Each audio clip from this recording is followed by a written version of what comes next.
আজকে আমার আলোচনার টপিকটা হচ্ছে যে রমাদান শুধুমাত্র একটা ইবাদতের মৌসুম নয়। রমাদান হচ্ছে একটা চেতনা। এই 17 রমাদান ঐতিহাসিক যে বদর যুদ্ধ হয়েছে বা বদরের যে দিবস, এটা হচ্ছে একটা অপ্রতিরোধ্য জাতির নবজাগরণের একটা সূচনা, এই 17 রমাদান। আজকের টপিকটা আমি নির্ধারণ করেছি এভাবে যে রমাদান একটা অপ্রতিরোধ্য উম্মার আত্মপ্রকাশ, এই শিরোনামে আর কি। তো আলোচনাটা এইখান থেকে বুঝতে হবে যে দেখুন, আপনি আমি যেহেতু আমরা সব ভাই ব্রাদার এখানে একটু খোলামেলা আলোচনা করছি, একটু খোলামেলা, যে আপনি চিন্তা করেন যে আমরা একটা সোসাইটির মধ্যে আছি, ধরেন যে ঢাকা বা বাংলাদেশ অথবা এখনকার বর্তমান বিশ্ব। এই বিশ্বটার দিকে আপনি যদি তাকান, এবং তাকাতে হবে আপনাকে বাইরের চোখ দিয়ে না, ভিতরের চোখ দিয়ে। একটু বোঝার চেষ্টা করুন প্রত্যেকটা পয়েন্ট। তাকাতে হবে আমাকে ভিতরের চোখ দিয়ে, শুধু বাইরের চোখ দিয়ে নয়।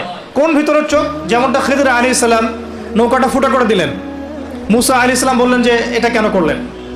মুসা আলাইহিস সালামের দৃষ্টিভঙ্গিটা বাহ্যিক, খিদির আলাইহিস সালামের দৃষ্টিভঙ্গিটা শুধু বাহ্যিক না, অভ্যন্তরীণ। তিনি বুঝতে পারছেন আল্লাহ পাকের পক্ষ থেকে তার কাছে জ্ঞান এসেছে যে এই নৌকা ফুটা না করলে জলদস্যু নিয়ে যাবে। বাচ্চা হত্যা করে দিলেন, মুসা আলাইহিস সালাম রিয়াক্ট করলেন, মনে আছে তো? আচ্ছা, তিনি বুঝতে পারলেন এই বাচ্চা যদি বড় হতো, খিদির আলাইহিস সালাম বুঝতে পারলেন এই বাচ্চা যদি বড় হতো, নিজে তো কাফের হতোই, পুরো জেনারেশনকে কাফের বানাইতো। এবং শাহবাগীরা নিজেরা তো নাস্তিক হয়েছেই, পুরো জেনারেশনকে নাস্তিক বানানোর পায়তারা শুরু করছে। তো খিদির আলাইহিস সালাম যদি এই যুগে থাকতেন তাহলে নিশ্চয়ই ব্যবস্থা গ্রহণ করতেন।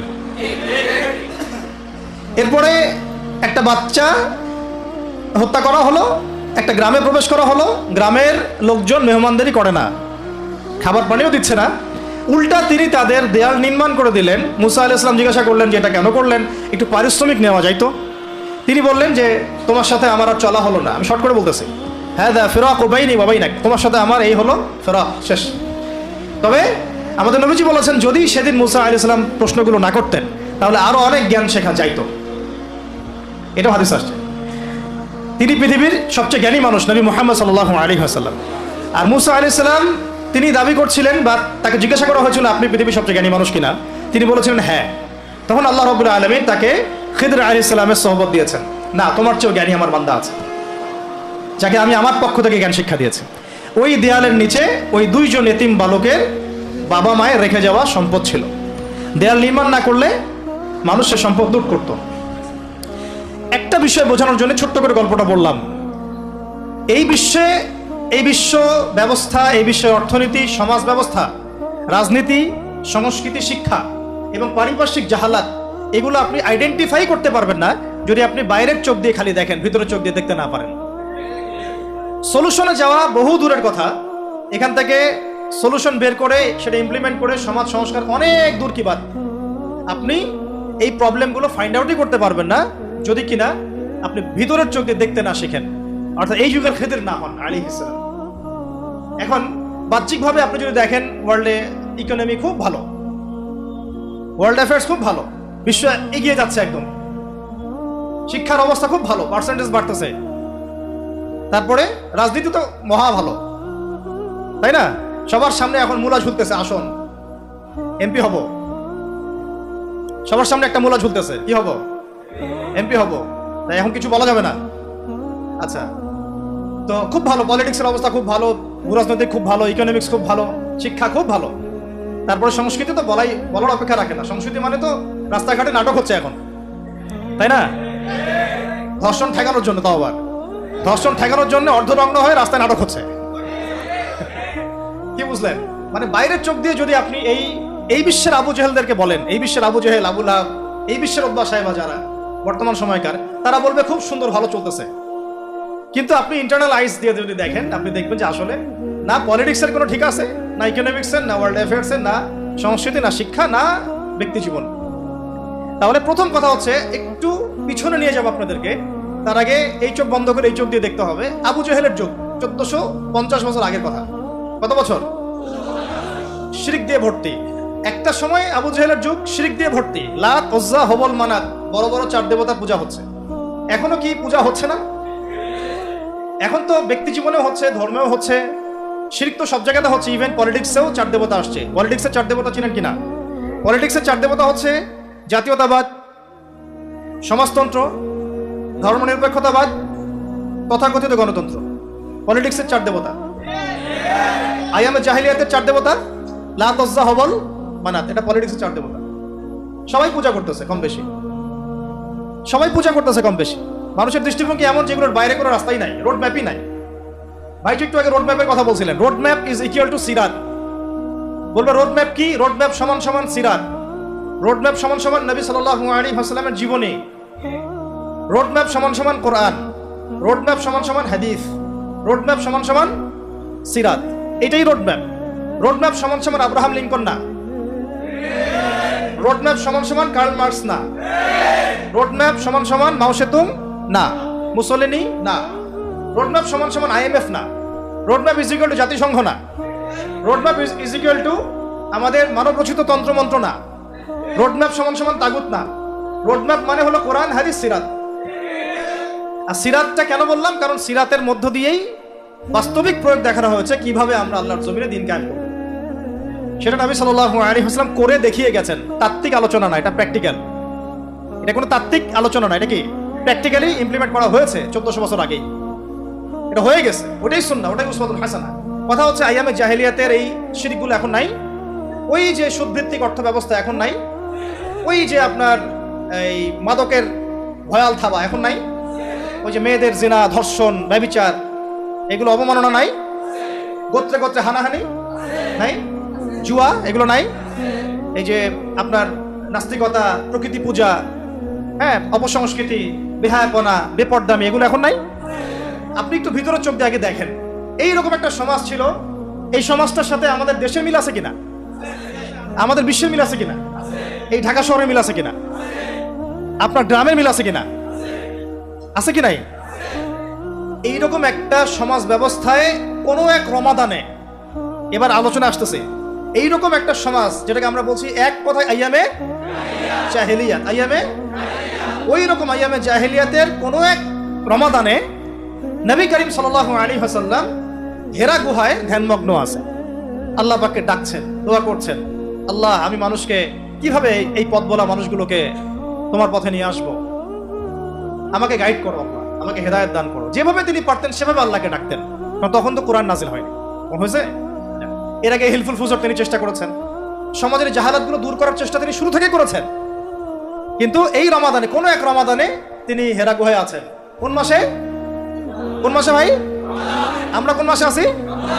রমাজানের তাত্ত্বিকতা বোঝার চেষ্টা করেন, রমাজানের প্রামাণিকতা বোঝার চেষ্টা করেন, রমাজান কেন আসছে, কি শিক্ষা নিয়ে আসছে, কোন চেতনা নিয়ে আসছে, আর কিভাবে একটা নতুন জাতিসত্তার আত্মপ্রকাশ ঘটলো, এটা বোঝার চেষ্টা করেন। কোন এক রমাদানে আল্লাহ রাব্বুল আলামিন নবী সাল্লাল্লাহু আলাইহি ওয়াসাল্লামের কাছে একজন মালাক পাঠালেন, জিবরাইল আলাইহিস সালাম, এবং তাকে নবুয়ত দিলেন। সুবহানাল্লাহ। তার মানে রমাদান আমাকে আপনাকে নবী মুহাম্মদ সাল্লাল্লাহু আলাইহি ওয়াসাল্লামকে দিয়েছে। সুবহানাল্লাহ। রমাদান মাস আমাদেরকে দিয়েছে কি? নবী মুহাম্মদ সাল্লাল্লাহু আলাইহি ওয়াসাল্লামের নবুয়ত। যেই নবী 23 বছরের মধ্যে ওই আইয়ামে জাহিলিয়াতকে একেবারে আলোকিত সমাজে পরিবর্তন করে ফেলেছেন। সুবহানাল্লাহ। কত বছরে? রমাজানের চেতনা এটা।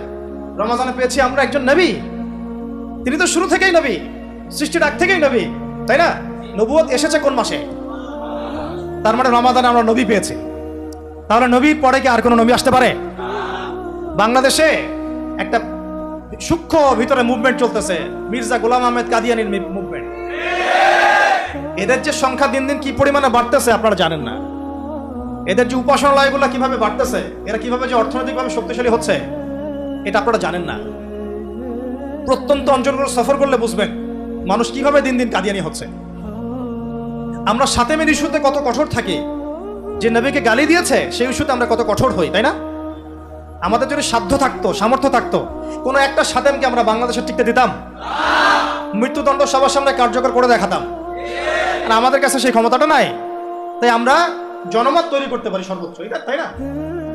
আর দেখুন, সে তো গালি তো দিচ্ছেই, বরং সে নিজে নবুয়ত দাবি করছে। তাহলে কোনটা বড় মাপের অন্যায়? এই মুভমেন্টটা না? এটাকে আহমাদিয়া মুসলিম জামাত নাম দিয়ে বাংলাদেশে কাজ করতেছে তারা। রমজান মাসে আমরা নবীকে পেয়েছি, সেই নবীর হক আদায় করতে পারি নাই। রমজান মাসে যে নবীকে পেয়েছি, নবুয়ত, সেই নবীর সুন্নাহ কি আমার জীবনে বাস্তবায়িত আছে কিনা প্রশ্ন। এখান থেকে রমজানের সলিউশন বের করেন, আমার শিক্ষা বের করেন। আপনারা সবাই ইন্টেলেকচুয়াল অডিয়েন্স, বেশি বলতে হবে না। রমজান মাসে নবী পেয়েছি, নবীকে আঁকড়ে ধরতে হবে, নবীর শানকে আঁকড়ে ধরতে হবে, তার রিসালাতকে আঁকড়ে ধরতে হবে, তার আখলাককে আঁকড়ে ধরতে হবে, তার সুন্নাহকে আঁকড়ে ধরতে হবে। আল্লাহ পাক তৌফিক দান করেন। এই রমজানে আসলো ইকরা বিসমি রাব্বিকাল্লাযী খালাক, অর্থাৎ আল কোরআন। কি আসলো? আল কোরআন। এখন আপনি আমাকে বলেন তো, 23 বছর পরের মক্কায়, 23 বছর পরের মক্কায় শিরক আছে? সুদ, মাদক, এই গোত্রীয় হানাহানি, ব্যভিচার, জিনা, জুয়া, মদ কিছু আছে? এই 23 বছর পরিবর্তন হলো কিভাবে? এই কোরআনের মাধ্যমে। কিসের মাধ্যমে? এই কোরআনের মাধ্যমে। ইন্না আনজালনাহু ফি লাইলাতুল কদর ওয়া মা আদরাকা মা লাইলাতুল কদর লাইলাতুল কদরি খায়রুম মিন আলফি শাহর। এই যে কদরের রাত যে হাজার মাসের চেয়ে উত্তম, কেন? এই মাসে আল কোরআন নাজিল হয়েছে তাই। সুবহানাল্লাহ। এই রমজানে যদি আমরা সেই কোরআন না শিখি, না জানি, না বুঝি, তাহলে আমরা আমাদের হক আদায় করতে পারি নাই। যে রমজানে নবীকে পেয়েছি, সেই নবীর হক আদায় করতে হবে। রাজি তো? যে রমজানে আমরা কোরআনকে পেয়েছি, তার 6টা হক আদায় করতে হবে। কয়টা? 1 নম্বর, আল কোরআন তেলাওয়াত শিখতে হবে।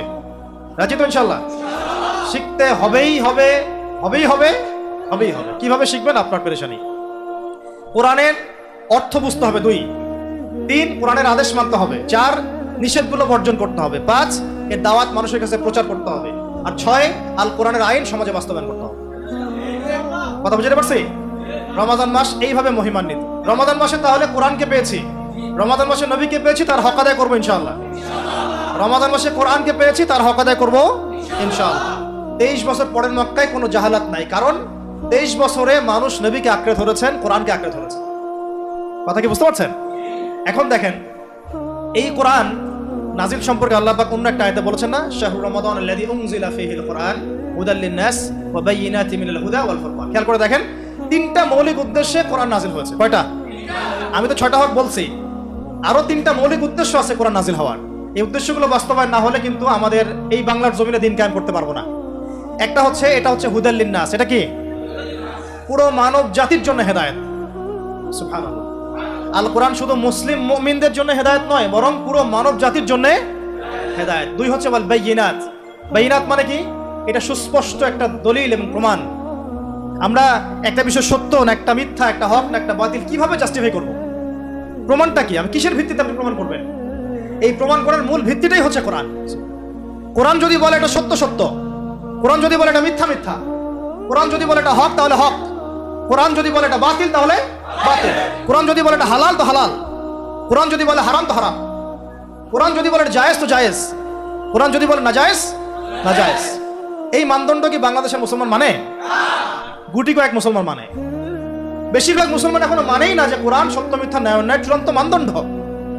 অথচ এটা এই উদ্দেশ্যে নাজিল হয়েছে, হুদাল লিন-নাস ওয়া বায়িনাতিন মিনাল হুদা। আরো স্পষ্ট করা হয়েছে ওয়াল ফুরকান। ওয়াল ফুরকান মানে কি? পার্থক্যকারী। সুবহানাল্লাহ, মাশাআল্লাহ। পার্থক্যকারী মানে কি? এই যে বললাম যে এটা কি ন্যায় না এটা অন্যায়, আপনি কিভাবে পার্থক্য করবেন? একজন বলছে লাইসেন্স দিয়ে দাও, এবং এটা নিয়ে পরে আন্দোলন হবে বাংলাদেশে কয়েকদিন পরে, হইতেই পারে, অবাক হওয়ার কিছু নাই। এখন আপনি এটা হক না বাতিল কিভাবে জাস্টিফাই করবেন? কেউ বলছে যে সুদ ভালো, সুদ ছাড়া এই যুগে চলা যায় না। আপনি হালাল হারাম বা ন্যায় অন্যায় ভালো মন্দ কিসের মানদণ্ডে জাস্টিফাই করবেন? কেউ বলছে যে মাদকের লাইসেন্স দেওয়া যায়, দেওয়া হয়েছে কিনা? পতিতাবৃত্তির লাইসেন্স দেওয়া যায়, মানুষের নাকি চাহিদা আছে। নাউযুবিল্লাহি মিন যালিক। এখন হচ্ছে মানুষ বলছে এটা ব্যক্তি স্বাধীনতা প্রমোট করা হচ্ছে। আপনি আইডেন্টিফাই করতে থাকেন না প্রবলেমগুলা। এই প্রবলেমগুলার সলিউশন কি? এই বাংলার মুসলিম জনগণ, মুসলিম বঙ্গের মানুষ, তারা কি কোরআনকে ন্যায় অন্যায়ের মানদণ্ড হিসেবে মেনেছে? যদি মানতো তাহলে কি টিকতো এগুলা? তার মানে আমরা বাহ্যিকভাবে কোরআনের প্রতি মহব্বত দেখাইছি।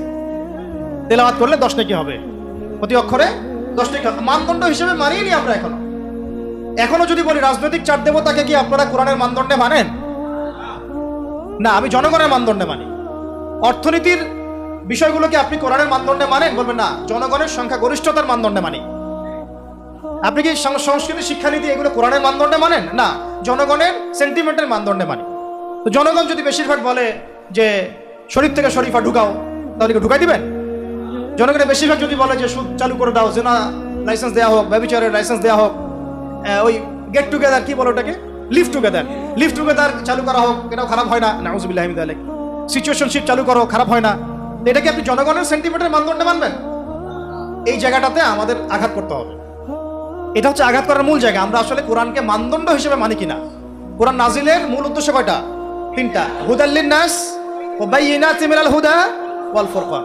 মানে এরা দেখেন, আপনি এটা এই মানদণ্ডে আপনি পরিবারে টিকতে পারবেন না। এই মানদণ্ড আপনি ধারণ করেন, সমাজে টিকতে পারবেন না, রাষ্ট্রে টেকা তো বহু দূরের কথা। একটা সেমিনার আমাদেরকে বলছিল যে ইসলামিক ইকোনমিক্স নিয়ে আলোচনা করেন, জানতে চাই। তা প্রথমে আমরা শুরু করছিলাম এভাবে, আগে আপনারা বলেন যে ইকোনমিক্সের ক্ষেত্রে ইসলাম, কোরআন এবং হাদিসকে আপনারা মানদণ্ড মানেন কিনা। মানদণ্ড মানেন তাহলে আলোচনা করি, না হলে আলোচনা করার দরকার নেই। আগে বলেন যে ইসলামকে মানদণ্ড মানেন কিনা, যদি মানেন তাহলে আলোচনা আসবে। যাই হোক প্রিয় ভাইরা, রমাদান সেই মাস যেই মাসে আল্লাহ রাব্বুল আলামিন আমাদেরকে এইরকম একজন নবী দিয়েছেন, এর আগেও কোনো গুনাহ নাই, পরেও কোনো গুনাহ নাই।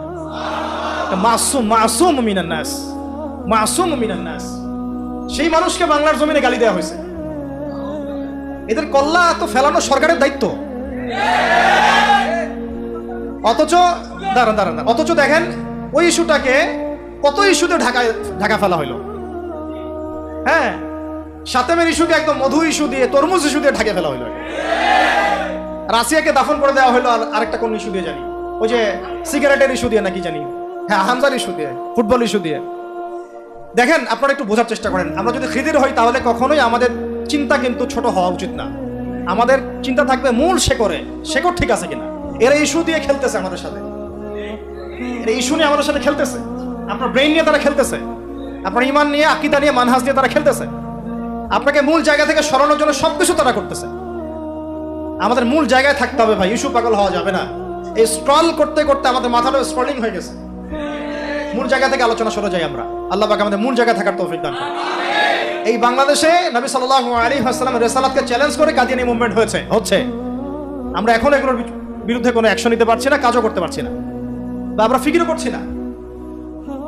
এই রমজান মাসে আল্লাহ পাক কোরআন দিয়েছেন, সেই কোরআন বাংলাদেশের 90% মানুষ পড়তে পারে না। ক্লাসিক্যালি, একাডেমিক্যালি কোনো শিক্ষা প্রতিষ্ঠানে কোরআন শিক্ষা বাধ্যতামূলক নাই, মাদ্রাসা বাদ দিয়ে। সেকুলার কোনো শিক্ষা প্রতিষ্ঠানে কোরআন শিক্ষা বাধ্যতামূলক না। অথচ এটা মুসলিম প্রধান দেশ, রমাদান মাসে কোরআন নাযিল হয়েছে। আর 6টা হক আদায় তো বহু দূরের কথা, আর 3টা মূলনীতি হিসেবে কোরআনকে গ্রহণ করা আরো দূরের কথা।